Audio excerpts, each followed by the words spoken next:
বলেন বাবা, যদি আমার আচরণ ঠিক না হয়, আমার চলা যদি ঠিক না হয়, আমি নিজে যদি হা গৌর প্রাণ গৌর বলে না কাঁদি, আমি যদি সাধুগুরু বৈষ্ণবদের সম্মান না করি, আমি যদি আমার পিতামাতাকে শ্রদ্ধা ভক্তি না করি, তাহলে কি বাবা আমার কথা শুনে এই সমাজ শিখবে বলে মনে হয়? কি বাবা শিক্ষা পাবে? কারণ আমার আচরণ যদি ঠিক না হয়, তাহলে আমার মুখ থেকে ভাষা শুনে বাবা কার চৈতন্য হবে?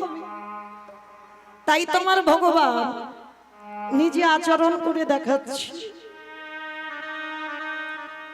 সবার আগে ভক্তদের চরণ যুগল ধৌত করছি। এই ভক্তদের চরণ ধৌত করে ভগবান কি শিক্ষা দিল?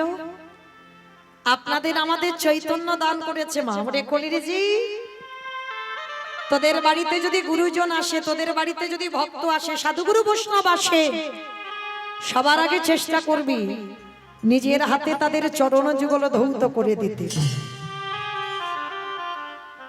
যদিও বাবা আমরা মানি না, এগুলো বিশ্বাস করি না, কিন্তু আমার মতো অধম কীর্তনিয়া চরণ ধরে বলে যাই মা, এটা আমাদের মনুষ্য জীবনে কর্তব্য। বাড়িতে যদি সাধুগুরু বৈষ্ণব আসে, বাড়িতে যদি গুরুদেব বছরান্তর আসে, সবার আগে চেষ্টা করবে নিজের হাতে চরণ যুগল ধৌত করে দিতে।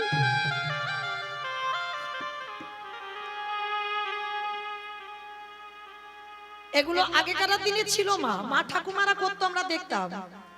আর এই আমাদের মতো মেয়েরা বাবা যত সিনেমা সিরিয়াল দেখে আর তাদের মতো আচরণ হয়ে যায়, আমরা ভুলে যাই সেই পুরানো সংস্কৃতির কথা।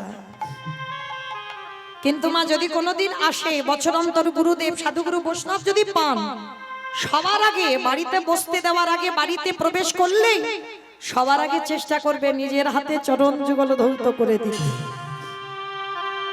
অনেক অনেক মায়েরা প্রশ্ন করবেন, মৌমিতা আমার গুরুদেব তো দেহ রেখেছেন, তাহলে আমি কি করব? আর ঠিক ঠিক বছর অন্তর সাধুগুরু বৈষ্ণব পাই না, আমি কি করব? তার জন্য ভগবান ব্যবস্থা করেছে। আমার মুখের কথা বিশ্বাস করতে হবে না বাবা, ভাগবত তার প্রমাণ। যে যার ঘরের বাবা মা তো আছে, যে যার ঘরের শ্বশুর শাশুড়ি তো আছে, যাদের আছে তাদের কথা বলছি। আর যারা হারিয়ে ফেলেছো, এ জীবনে মাথা ঠুকলেও আর পাবে না। যাদের আছে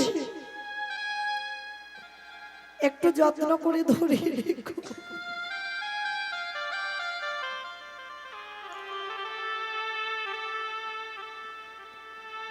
একবার ভেবে দেখেছি, ভগবান কৃষ্ণ ভাগবতী সুদামাকে বলেছিল, সুদামা এই পৃথিবীতে সব থেকে বড় গুরু তো যে যার ঘরের বাবা মা,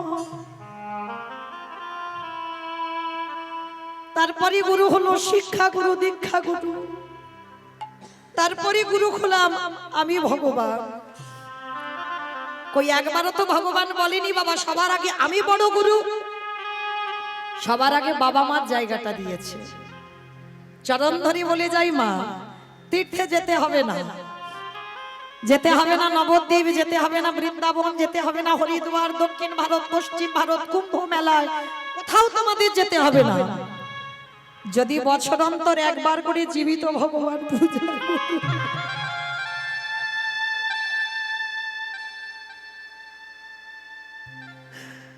বছর অন্তর একবার করে জীবিত ভগবান পূজা করো। আর জীবিত ভগবান হলোই তো যে যার ঘরের বাবা মা। লাখ টাকা খরচা করে তুমি দুর্গা পূজা করলে, হাজার হাজার টাকা খরচা করে কালী পুজো করছো, লক্ষ্মী পূজা করছো, সরস্বতী পূজা করছো, ধুমধাম করে কত বড় প্যান্ডেল করে দুর্গা পূজা করলে, কিন্তু হ্যাঁ গো, যে পাথরের মূর্তি খেতে পায় না তাকে খাওয়াও, যে পাথরের মূর্তি কথা বলে না তার সঙ্গে কথা বলো, আর যে জীবিত ভগবান কথা বলে খেতে পারে। তুমি কাঁদলে কষ্ট পাই, তুমি হাসলে যে হাসি। তাহলে কি আমাদের মনুষ্য জীবনে কর্তব্য নয় যে বৎসরে একবার বাবা আমরা জীবিত ভগবান পূজা করি? লাখ টাকা খরচা করে পুজো করতে হবে না মা। আমি চরম ধরে বলে যাই, যদি আমার মতো অধম কীর্তনিয়ার কথা কারণ মনে থাকে, একটু আসনে বসিয়ে বাবা মাকে নিজের হাতে একটু চরণ যুগল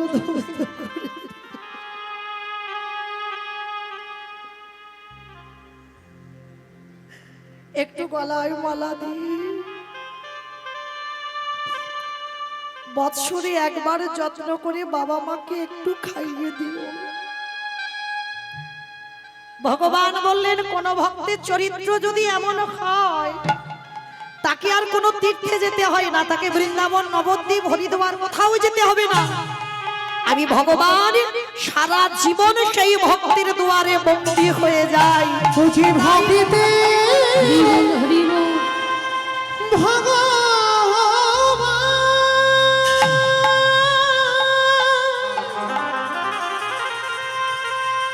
বুঝি ভক্ত ছাড়া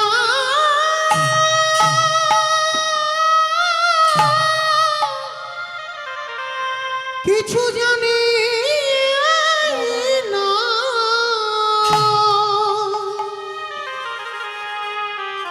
তাই তো যুগে যুগে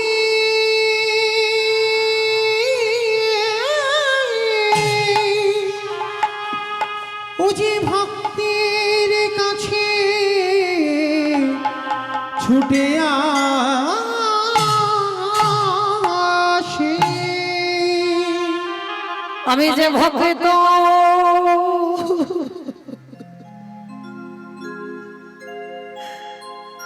ও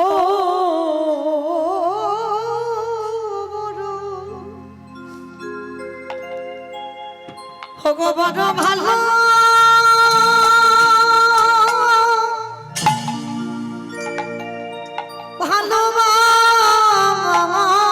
ভালোবাসি, আমি যে ভক্ত নিতাই গৌর প্রেমানন্দে করি বল করি বল করি বল।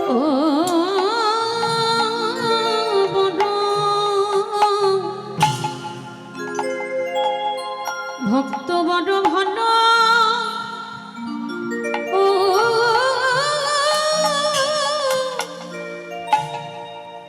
ভালোবাসি,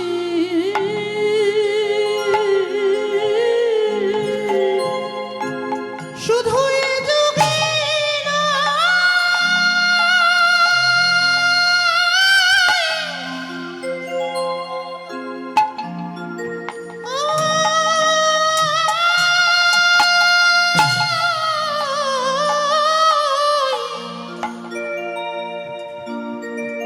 শুধু এ যুগে না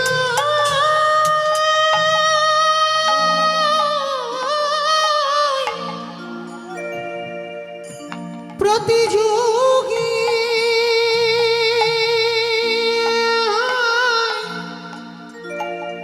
যুগে যুগে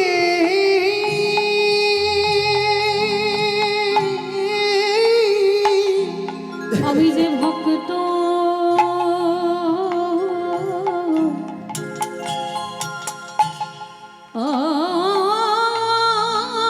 বড়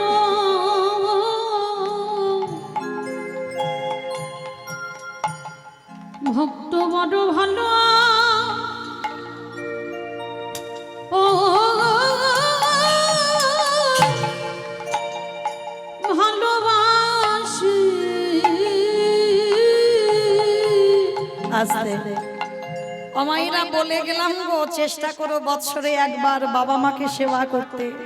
যদি শ্বশুর শাশুড়ি থাকে সেবা করবার একটু চেষ্টা করো। আমি রোজ রোজ বলে যাচ্ছি না, বৎসরে একবার যেমন পূজা অর্চনা করো বৎসরে একবার তেমনই করো। তা যুধিষ্ঠির মহারাজ বলছে কৃষ্ণ কৃষ্ণ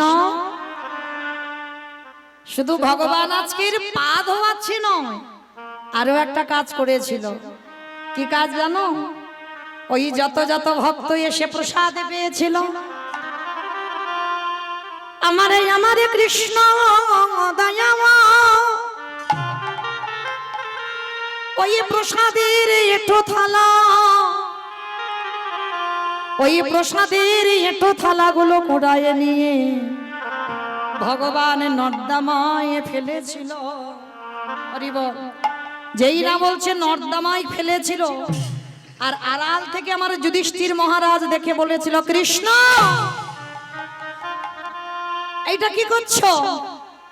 ভক্তদের পা ধোয়াচ্ছ, এগুলো মেনে নেওয়া যায়।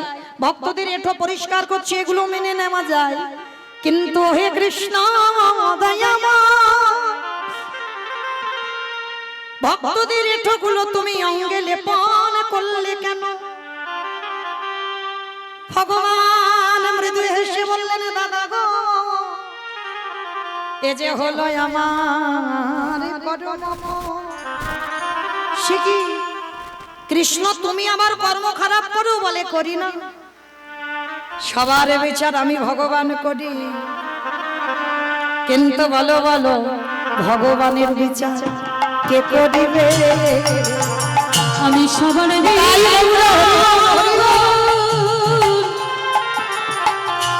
করি বটে, ভগবানের বিচার কে করিবে? এই জগতে সবাই তো পাপ করে বসে আছি, কিন্তু আমি ভগবান হয়ে আমি তো শুধু পাপী নয়, সবাই পাপ করে। আর কৃষ্ণ বলছে, শোনো, আমি পাপী নয়, আমি হলাম বড় মহা পাপী। এ জগতে সবার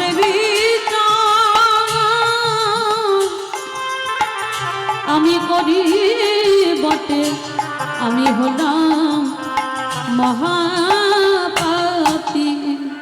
বলে সবার বিচার আমি ভগবান করি, কিন্তু আমার বিচার করবে কে? ভগবান হেসে বলছে, শোনো, আমার বিচার কাউকে করতে লাগে না, আমি নিজে নিজে আমার বিচার করে দিই। তার যুধিষ্ঠির মহারাজ বলছে, কৃষ্ণ কি এমন অন্যায় করেছো, কি এমন পাপ করেছো, যার জন্য তুমি তোমার নিজেকে বলছো মহাপাপী? বলে, শোনো দাদা, শোনো, যে পাপ করেছিলাম, পাপটা তো বৃন্দাবনে কৃষ্ণ অবতারে করি নাই। তাহলে কবে করেছিলে কৃষ্ণ? বলে, ত্রেতা যুগে রঘুপতি রামচন্দ্রের অবতারে, রাম অবতারে পাপ করেছিল। বাবা বাবা যা কি পাপ করেছিল না? নিজের হাতে একটা মণিপুত্রকে বধ করেছিল। বাবা ঠাকুর, মণিপুত্রটা কে জানো? বিশ্বের সবার মনির ছেলে, যার নাম রাবণ। রামচন্দ্র তো দুর্গা পূজা করেছিল বাবা, অকাল বোধন। আর দুর্গা পূজাটা করে ওই রাবণ রাজা মৃত্যু হয়েছিল রামচন্দ্রের হাতে। ওই নবমী তিথির দিন মৃত্যু হয়েছিল। আর ওই দুর্গা পূজাটাকে বলা হয় অকাল বোধন। রামচন্দ্র অকাল বোধন করেছিল কেন না? শুধু রাবণের বংশ ধ্বংস করবার জন্য। রাবণের 1 লক্ষ ছেলে আর 1.25 লক্ষ নাতি, বংশে বাতি দেওয়ার মতো কেউ ছিল না। তাহলে এই যে বাবা, রাবণ রাজার মতো দুরাচার, রাবণ রাজার মতো পাপিষ্ঠ, তাকে মারলে জীবনে পাপ হয় কি? মাইরা আপনারা কি বলেন? যদি আপনাদের গ্রামে একটা খুব বাজে লোক থাকে, খুব খারাপ লোক, হ্যাঁ, মারামারি করে, কাটাকাটি করে, খুনোখুনি করে, ডাকাতি করে, চুরি করে, আর যদি তাকে কেউ হত্যা করে, তাকে কেউ বধ করে, তাহলে কি বাবা সমাজ সুস্থ থাকবে? সমাজ সুরক্ষিত থাকবে? তার রাবণ ছিল দুরাচার লঙ্কার মাটিতে। তাহলে রাবণের মতো দুরাচারকে মেরে আমার রামচন্দ্রের পাপ হলো কেন? কি গো, রামচন্দ্রের পাপ হলো কেন? আচ্ছা আগে বলো তো দেখি, রাবণ ভালো লোক না খারাপ লোক? ভালো লোক। হাই ভগবান, সব মাথা বোধহয় গন্ডগোল হয়ে গেছে। হ্যাঁ গো মা, রাবণ ভালো লোক? ভালো লোক নয়? কেউ কেউ বলছে ভালো লোক নয়, আবার কেউ কেউ বলছে ভালো লোক। এতজন ভক্ত আমরা আছি এখানে, যারা দাঁড়িয়েছেন, যারা বসেছেন, আমি কীর্তনিয়া সম্প্রদায়, সবার উদ্দেশ্যে বলছি বাবা, এখানে দু রকমের ভক্ত পাবেন, দু রকমের ভক্ত। নিজেরা অনুভব করতে পারবেন না হয়তো, কিন্তু দু রকমের ভক্ত আছে, একটা অন্তর জগতের ভক্ত, একটা বহির জগতের ভক্ত। মানে অন্তর জগতের ভক্তদের ভাবনাগুলো, ধারণাগুলো আলাদা হবে, আর বহির জগতের ভক্তদের ধারণাগুলো আলাদা হবে। তা যারা বাহ্যিক জগতের ভক্ত মানে বহির জগতের ভক্ত, তারা বলবে রাবণ ভালো নয়। কেন বলবে ভালো নয়? এক কথাই উত্তর হবে বাবা, কারণ যে রাবণের 10,000 বউ ছিল, একটা দুটো বউ নয়, রাবণের 10,000 বউ, লঙ্কার রাজা, সেই 10,000 বউ থাকা সত্ত্বেও ভগবানের বউয়ের দিকে নজরটা পড়েছিল। কে মা ভুল বললাম? ভগবানের বউকে চুরি করে এনেছিল লঙ্কায়। তাহলে হিসাবে কি বললো? তাহলে যদি কোনো পুরুষ নারী হরণ করে নিয়ে আসে বাবা, সমাজ তাকে কি বলবে? ভালো লোক বলবে জীবনে, খারাপ লোক বলবে। কিন্তু ওই যে বললাম, যারা বাহ্যিক জগতের ভক্ত তারা বলবে খারাপ। কিন্তু বাবা এই কীর্তন বিষয়টা একটু নারকেলের মতো। আমার নারকেল দেখেছো? বলে গ্রামাঞ্চলের মানুষ আর নারকেল দেখবো না? বলে দেখেছি। আচ্ছা বাবা, যারা যারা নারকেল দেখেছো ভালো করে বুঝবে, নারকেলের বাইরে একটা খোসা আছে, খোসাটাকে ছাড়াবে, ছাড়ালে কি তুমি নারকেল পাবে? ভিতরে গিয়ে দেখবে মা আরো বেশি শক্ত। সে শক্তটাকে যদি ভাঙতে পেরেছো, তারপরে যদি সাদা রঙের শ্বাসটা টেনে ছাড়াতে পারো, তারপরে যদি আস্বাদন করতে পারো, তবেই বুঝবে তুমি নারকেলের স্বাদ কেমন। এই কীর্তনটা ঠিক এইরকম মা, শুধু একটা লীলা হবে, কিছু গান হবে, পদাবলী হবে, আর শুনে বাড়িতে চলে যাব নয়। তলিয়ে ভাবার নাম হলো তত্ত্ব। যত ভিতরে যাবে তত কীর্তনের রস পাবে। যে রাবণের 10,000 বউ ছিল, তবু বাবা ভগবানের বউ চুরি করলো। কারণটা কি? যদি ভোগ করার ইচ্ছা থাকতো বাবা, তাহলে রাবণের 10,000 বউ মানে 10,000-এর বেশি ঘর ছিল কি মা? হিসাবে তাই তো বলে, 10,000 বউ মানে 10,000-এর বেশি ঘর। তাহলে সীতামাকে নিয়ে যদি ভোগ করার ইচ্ছা থাকবে, তাহলে তো রাবণ সীতামাকে নিয়ে তার কক্ষের ভিতরে রাখবে কি গো মা? হিসাবে তাই তো বলে। কিন্তু রাবণ রেখেছিল কোথায়? কোথায়? হ্যাঁ, অশোক। প্রশ্নেই উত্তর বেরোলো, দেখো, অশোক। যেখানে শোকের ছায়া লাগে না, সেইখানে সীতামাকে বন্দী করলো। একটা কথা আমার দাদা ভাই, বাবা ঠাকুর ভাইদের বলে যায়, চরণ ধরে, এটা আমার কথা নয়, শাস্ত্রের বিধান। নারী কিন্তু ভোগের নয় বাবা, নারী আমাদের ভোগের সম্পদ নয়, নারী আমাদের আরাধনার বস্তু, নারী সাধনার বস্তু, নারী ভজনের বস্তু। যারা জানে না তারা সারা জীবন বাবা নারী ভোগ করে বেড়ায়, কিন্তু নারী ভোগের নয়। নারী যদি ভোগের হতো বাবা, একটু মিলিয়ে দেখেন, অসুরীদের অত্যাচারে যেদিনে দেবতারা স্বর্গ ছাড়ে, ওই জগৎ জননী মা দুর্গা দশভুজা যদি 10 হাতে অসুর নিধন না করিত, তাহলে তাহলে বলো দেবতারা যেত কথা। যদি 10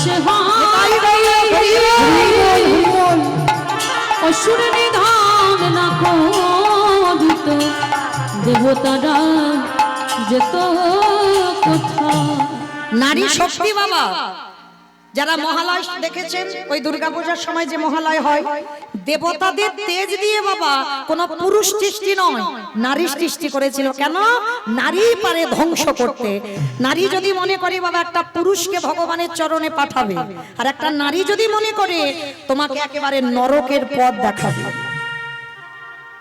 এই নারী রেখে সাবধান, তাই না? শ্রী রামকৃষ্ণ পরমহংসদেব বলেছিল, নরেনকে নরেন, সারা জীবন সবাইকে বিশ্বাস করবি বাবা, কিন্তু নারীকে নয়। ওরা কখন বলতে কখন যে তোকে নিচেতে নামিয়ে দেবে, আর কখন গোবিন্দ চরণে পাঠাবে তুই বুঝতেও পারবি না। কিন্তু বাবা নারী ভজনের কেন?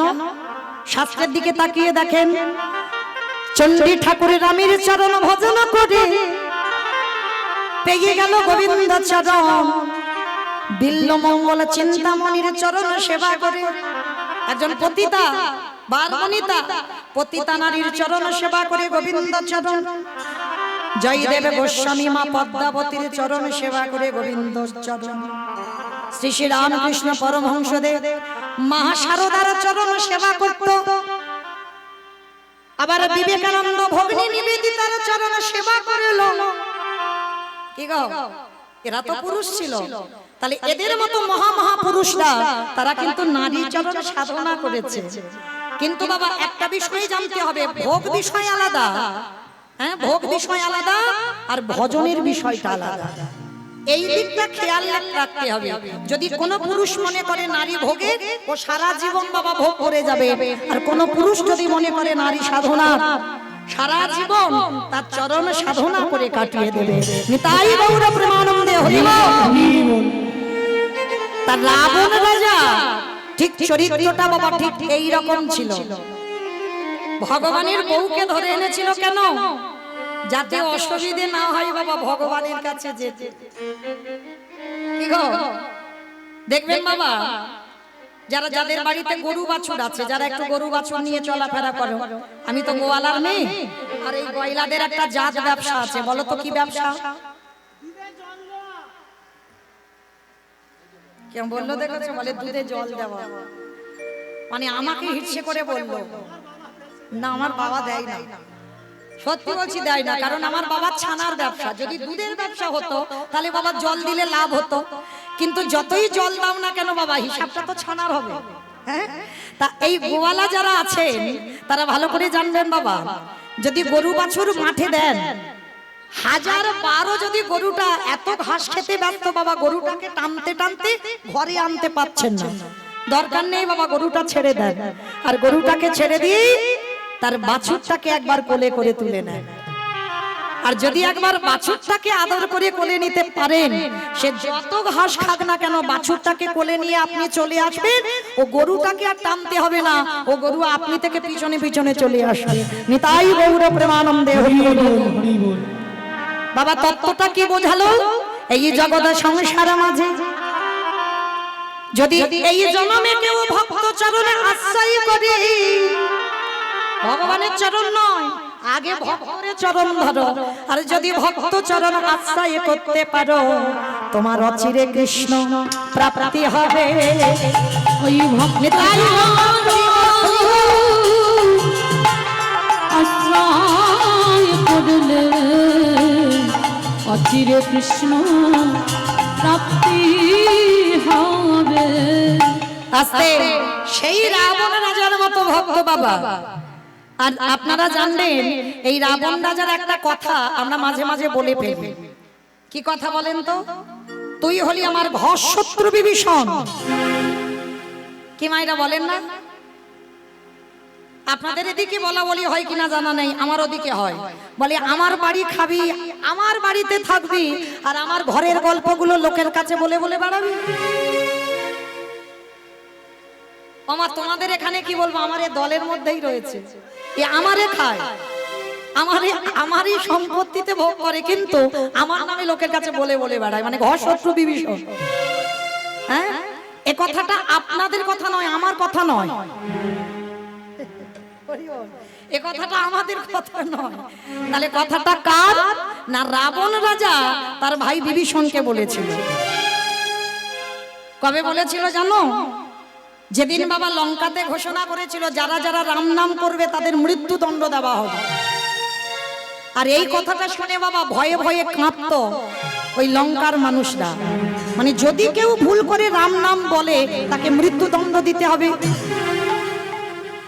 তাই একদিন রাতের অন্ধকারে বাবা বিভীষণ মানে রাবণের ভাই বিভীষণ রামের প্রতিচ্ছবিটা নিয়ে সারা রাত শুধু হারাম হারাম বলে কাঁদছে।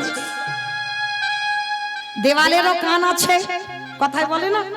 একজন কর্মচারী গিয়ে খবর দিয়েছে, মহারাজ মহারাজ আপনি বলেন যারা যারা রাম নাম করবে তাদের নাকি মৃত্যুদণ্ড দেওয়া হবে, চলেন আপনি এক্ষুনি দেখবে, চলেন আপনারই ভাই কিরকম রাম রাম বলে কাঁদছে। যেই না রাবণের কানে খবরটা গেছে, রাবণের তো বিশাল বড় চেহারা, পাগলের মতো ঊর্ধ্বশ্বাসে ছুটতে ছুটতে গিয়ে বাবা দরজায় কান পেতে শুনছে বিভীষণ রাম রাম বলে কাঁদছে। দরজাটা এমন ধাক্কা দিয়েছে বাবা, দরজা ভেঙে পড়ে গেছে। আর ভিতরে গিয়ে দেখে না বিভীষণ রামের ছবিটা ধরে কাঁদছে। আর রাবণ কি করেছে, পিছন থেকে গিয়ে সজোরে একেবারে বিভীষণের বুকে লাথি মেরেছে।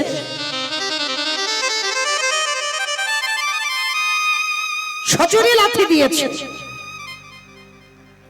এই জায়গাটাই বাবা আপনারা বিশেষ করে, আমার মায়েরা নয়, আপনারা ভালো করে শুনবেন। বড় দাদা ছোট ভাইয়ের বুকে আচমকা লাথি মারল, বলে নয় জেনে নয়, আচমকা যদি লাথি মারে, ভালো করে বুঝবেন বাবা, সত্যি কি ওই ছোট ভাইকে লাথি মারার পর ছোট ভাই ছেড়ে দেবে দাদাকে? ছেড়ে দেবে বাবা? এটা কলিযুগ। দাদা যদি ভাইয়ের বুকে লাথি মারতে পারে, ও সঙ্গে সঙ্গে ভাই কি করবে বাবা, অস্ত্র ধরে একেবারে মাথা থেকে কেটে দেবে। দেবে না?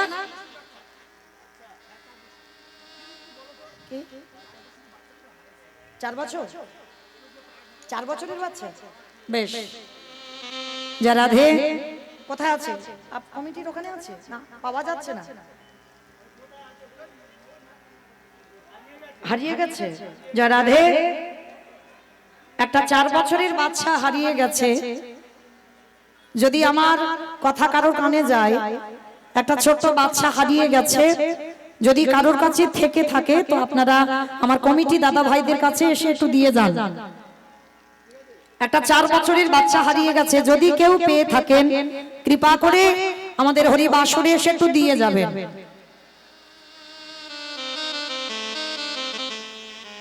নিতাই গৌর প্রেমানন্দে হরি বল, হরি বল, হরি বল। লক্ষ্য করেন বাবা, এই জগৎ সংসারে যদি বড় দাদা ছোট ভাইকে আচমকা মারে, ছোট ভাই কিন্তু ছেড়ে দেবে না বাবা, উল্টে চড় চাপড় বসিয়ে দেবে। কিন্তু ওইটা বিধান নয়, শাস্ত্র এই বিধান দেয়নি বাবা, এটা ধর্ম নয়। আমরা তো জগতে বাবা কেউ ধর্ম মানি না, যার জন্য তো এই দশা। একটা কথা মনে রাখতে হবে বাবা, বড় দাদার জায়গা হচ্ছে বাবার পরে, বাবার অবর্তমানে বড় দাদার জায়গা, এইটা ভুলে গেলে হবে না বাবা। যদি আপনারা রামায়ণ দেখেন তো অবশ্যই বুঝতে পারবেন, 14 বছর রামচন্দ্র বনে গেল, কিন্তু রামচন্দ্রের জায়গায় কিন্তু ভরত জীবনে বসেনি। ভাই যদি হতে হয় এদেরকে অনুকরণ করে ভাই হয়, দাদা যদি হতে হয় রামচন্দ্রের মতো দাদা হয়। 14টা বছর ভরত সিংহাসনে ওই খরম রেখে নিচেতে বসেছিল। কেন? ভরত জানতো যে জায়গাটা আমার জ্যেষ্ঠ দাদার জায়গা, সে জায়গাটা তো আমি নিতে পারি না। আর আমরা কলির জীব বাবা, এত বিষয়ের প্রতি লালায়িত, এতটুকু জায়গার জন্য বাবা লাঠালাঠি, খুনোখুনি, মারামারি, থানা পুলিশ হয়, এতটুকু জায়গার জন্য। কিন্তু কেউ আমরা ভেবে দেখি না ও জায়গাটা কার, যেমন জায়গা তেমন পড়ে থাকবে, চলে তো সবাইকে যেতে হবে। যদি এই মনোবৃত্তিটা যদি সবার থাকতো বাবা, তাহলে এত ভাইয়ে ভাইয়ে লাঠালাঠি হতো না, ভাইয়ে ভাইয়ে সংসারে পাঁচিল উঠতো না। কিন্তু আজকে লক্ষ্য করে দেখেন, রাবণ যেই না ভাইকে লাথি মেরেছে, উল্টে চড়চাপড় মারা তো দূরের কথা, কেমন ভাই দেখো, হামাগুড়ি দিয়ে উঠে বিভীষণ রাবণের চরণ দুটো ধরে বলছে, দাদা আমার বুকে যে তুমি লাঠিটা দিলে, তোমার ওই দুটো চরণে ব্যথা করছে না তো?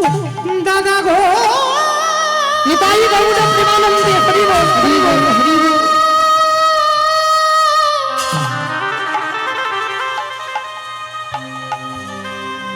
আমার এই কঠিন বুকে লাথি মেরে তোমার কোমল চরণে কি আঘাত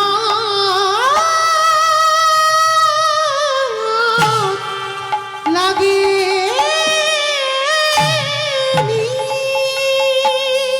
দূর হয়ে যা ঘশত্র বিভীষণ, আমার খাবি, আমার পড়বি, আর আমার যে চিরশত্রু তুই রামের নাম জপ করবি।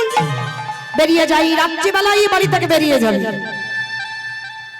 বাবা একটা লাথি মেরে বিভীষণকে বের করে দিল লঙ্কাতে। রাত্রেবেলা বেরিয়ে গেল বিভীষণ। আচ্ছা মায়েরা, এই জায়গাটায় আপনারা বোঝেন,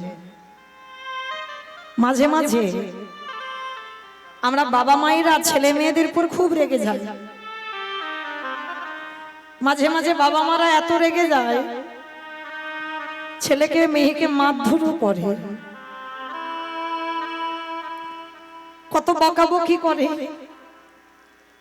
আচ্ছা বলেন তো বাবা, ছেলেকে মারবার পর বকবার পর আধা ঘন্টা পরে হৃদয়টাই কষ্ট হয় না?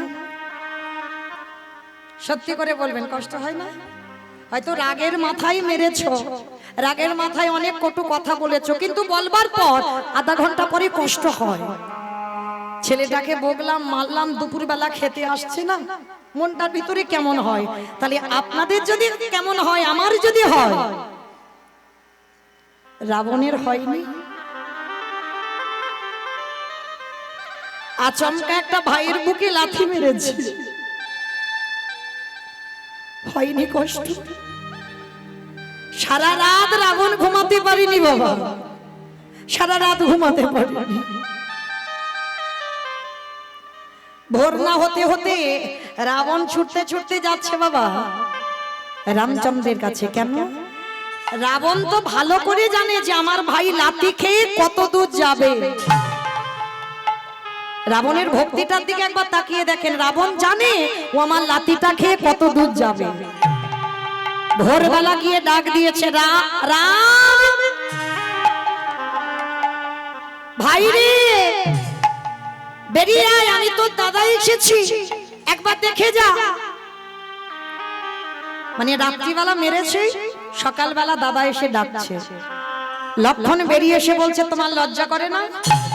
কালকে তুমি ভাইয়ের বুকে লাথি মেরে তাড়িয়ে দিয়েছো, আর আজকের আদর করে যত্ন করে ডাকছো? হ্যাঁ, তুমি জানো তোমার ভাইয়ের বুকে কত ব্যথা লেগেছে? রাবণের তো খুব বড় চেহারা, লম্বা চওড়া, কোমরে হাত দিয়ে বলে বলেন, তুই কি মনে করলি কালকের আমার ভাইয়ের বুকে লাথি মেরে আর আজকে সকালবেলা আমি ক্ষমা চাইতে এসেছি? একটা কথা বলবি না, আমি ক্ষমা চাইতে আসিনি। ওরে আমি দেখতে এলাম আমার পায়ের লাথিটা খেয়ে আমার ভাই ঠিক ঠিক জায়গায় পৌঁছেছে।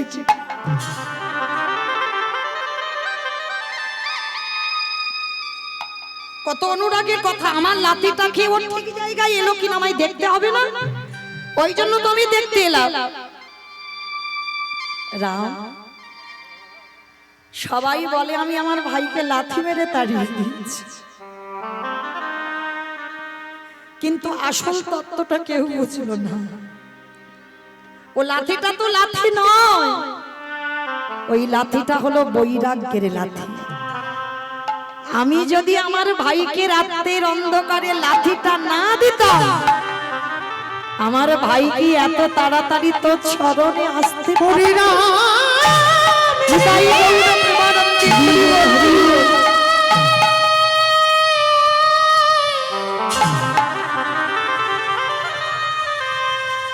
আমি আমার ভাইয়ের বুকে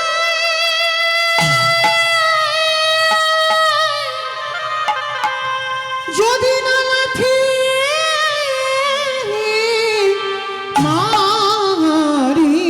মারিতাম, তবে কি এত তাড়াতাড়ি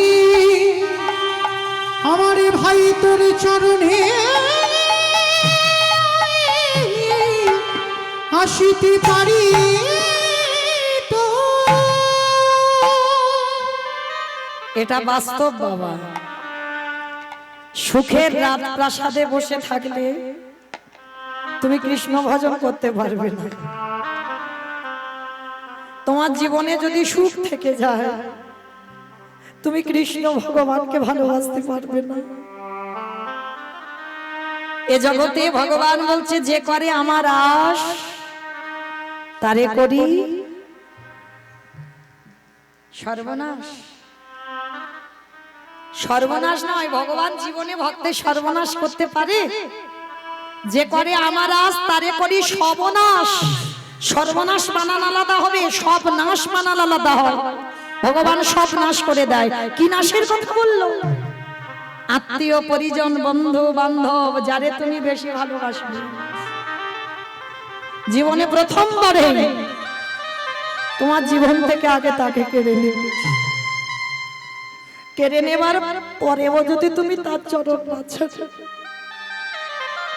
কারণ যখন তুমি সুখের রাজপ্রাসাদে ছিলে তখন তো ভগবানকে ধার ধারতে না, হাজারবার বলেও হলো না। এবার যেদিন তোমার চারদিকে আর কেউ রইল না, তুমি হাজার কষ্ট পেলে কেউ আর তোমার কষ্টে কষ্ট পায় না। সেই দিন তুমি সর্বস্ব ত্যাগ করে গোবিন্দ চরণ দুটো ধরে বলো, হে গোবিন্দ, এবার তুমি আমার ভব নদী পার করে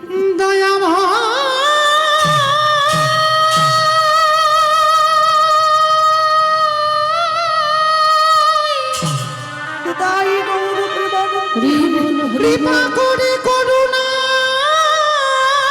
করে দেখা দাও। এই ভব নদী আমায় পারে রে। কবে আমি বিষয় বই আমার জীর্ণ তরি ছিড়ি দিলাম,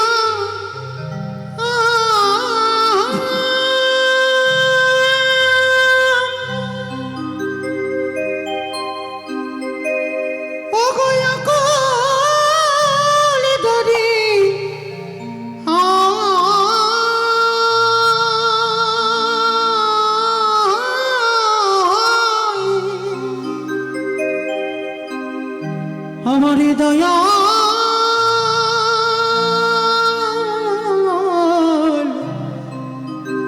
গুরু গো,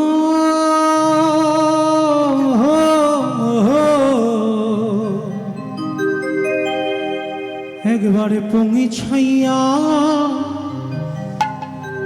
দিও কি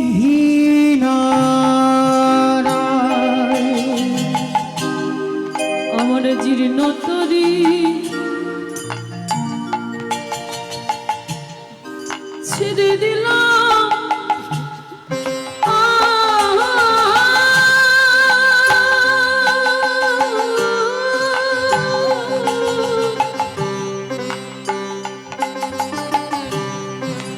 ওই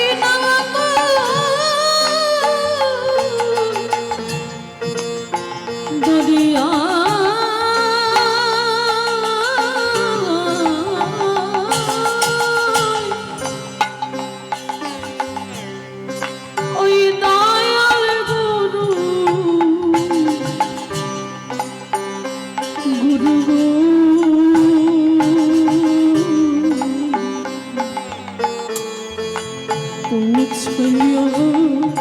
নিতাই গৌর প্রেমানন্দে হরি বল হরি বল হরি বল। যারা রে বাচ্চাটাকে পাওয়া গেছে, ওর মা বা বাবা কেউ আছে, পরিবাসর থেকে নিয়ে যান আমার কাছ থেকে। দয়ালে তুমি বিনে এ দূরে দিনে বালকে আছে ধরা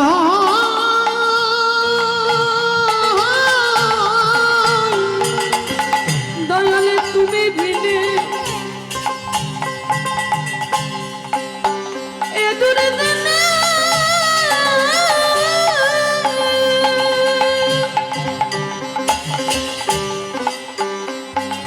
বালকে আছে মা,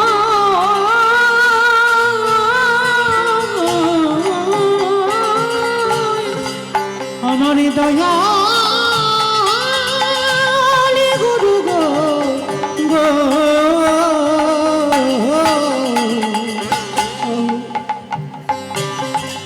ছাইয়া নিতাই গৌর প্রেমানন্দে হরি বল হরি বল হরি বল।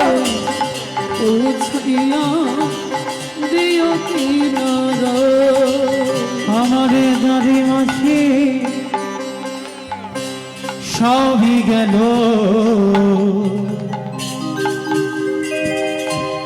একামাত্র আমি। তবু তোমারই কৃপা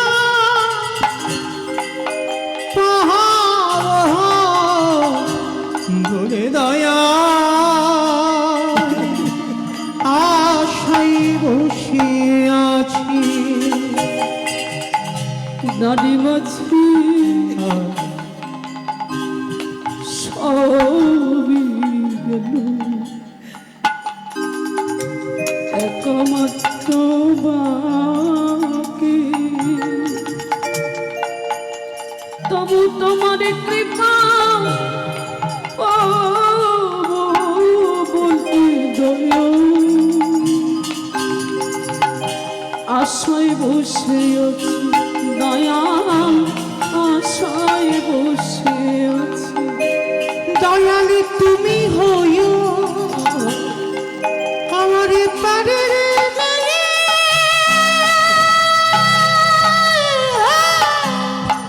নিতাই গৌর প্রেমানন্দে হরি বল হরি বল। আমার জীবন তোরি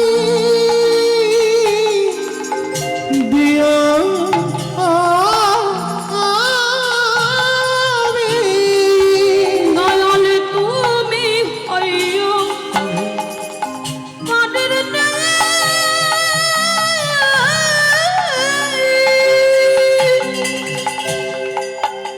আমার জীবন তোরি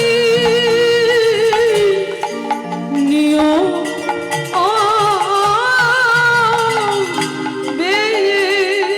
আমার তোরি যেন ভাঙা তোরি যেন ডুবিয়া না যায়। আমার তরি যেন ভাঙা তরি যেন তরি যেন ডুবে না যায়। আমার দয়াল ভগবান যদি করতো বাবা, তাহলে নবদ্বীপের মাটিতে মলয় চাঁদ কাজী যিনি বিধর্মী মুসলমান তাকে কোল দিত না। যারা চন্ডাল নিজে জাতি তাদেরকে কোল দিত না। ভগবানের কাছে বাবা কোনোদিন জাত বিচার হয় না, ভগবানের কাছে তো একটাই জাত। এই যে দেখেন বাবা, আপনারা সবাই যে একত্রিত হয়ে বসে আছেন, জানি না আপনাদের এখানে হয় কিনা, তবে আমার এলাকায় হয়। যদি কোনো বড় বড় অনুষ্ঠান হয় না, মাঝখান থেকে বাঁশ বেঁধে দেওয়া হয়। বিশেষ করে যাত্রা নাটক ফাংশন যদি হয়, বড় বড় অনুষ্ঠান যদি হয় না, মাঝখান থেকে বাঁশ বেঁধে দেওয়া হয়। একদিকে নারী একদিকে পুরুষ ভাগাভাগি করা হয়। কিন্তু বাবে হরিনামেতে নয়, এই হরিনাম যজ্ঞেতে নয় বাবা। কে নারী কে পুরুষ এখানে কোনো ভেদাভেদ হয় না। এখানে কে নিচু জাত কে উঁচু জাত এখানেও ভেদাভেদ হয় না। এখানে আমাদের একটাই জাত। যারা দাঁড়িয়ে আছো, যারা বসে আছো, আমি কীর্তনিয়া সম্প্রদায়, আমাদের এখানে একটাই জাত মা। আমরা সবাই হলাম কৃষ্ণ চরণের দাস। আর দ্বিতীয় আমাদের কোনো পরিচয় হবে না। আর যদি আপনারা এই জায়গাতে বসেন, যে জায়গাটাই বসেছেন বাবা পরীক্ষিত মহারাজের জায়গা, ভাগবত বলছে, তাহলে যে জায়গাতে বসেছেন ওই জায়গাতে বসে যদি কেউ মনে করে আমি পুরুষ, সারা জীবনে গৌর গোবিন্দ ভজন হবে না। একটা কথা কান খুলে শুনে নাও বাবা, যে জায়গাতে বসেছো ওই জায়গাতে বসে বাবা তোমাকে নিজেকে অনুভব করতে হবে আমি বৃন্দাবনের একজন ব্রজগোপী। ভজন করতে বসলে, সাধনা করতে বসলে বাবা গোপী আনুগত্যে ভজন করতে হয়, তবে তোমার সঠিক ভজন হবে। যদি বলেন এটা আমার কথা নয় বাবা, মীরাবাই যখন বৃন্দাবনে সনাতন প্রভুর সঙ্গে দেখা করতে গিয়েছিল, ষোড়শ গোস্বামীর মধ্যে এক গোস্বামী হচ্ছে সনাতন গোস্বামী। মীরাবাই যখন দেখা করতে গেল না, সনাতন গোস্বামী একটাই কথা বলেছিল যে আমি নারী বদন দেখি না। সনাতন গোস্বামী বলছে আমি নারী বদন দেখি না। মীরাবাই খিলখিল করে হেসে বলেছিল বাহ বাহ বাহ বাহ, তোমাদের মহারাজকে গিয়ে জিজ্ঞেস করো, তোমাদের বাবাজিকে গিয়ে জিজ্ঞেস করো তিনি আবার পুরুষ কবে থেকে হলেন। আমার কথা নয়, মীরাবাই বলছে জিজ্ঞেস করেন তিনি পুরুষ কবে থেকে হলেন। পুরুষ তো একজন, যিনি হলেন আমার বিশ্বের শ্রেষ্ঠ মালিক ভগবান, তিনি হচ্ছেন আদি পুরুষ। আর যারা যারা জগতে আছে বাবা সব প্রকৃতি, সব নারী জাতি। ওই জন্য বলছি মা বাবা ভজনে বসতে গেলে আগে নিজেকে মনে করতে হবে আমি বৃন্দাবনের একজন ব্রজগোপী।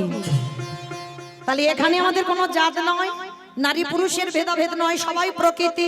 পুরুষ একজন আমার গোবিন্দ, সবাই নারী। সেই ভেবে কীর্তন শুনবেন কেমন। তো আজকে ভগবান হেসে বলছে যুধিষ্ঠির মহারাজকে, দাদা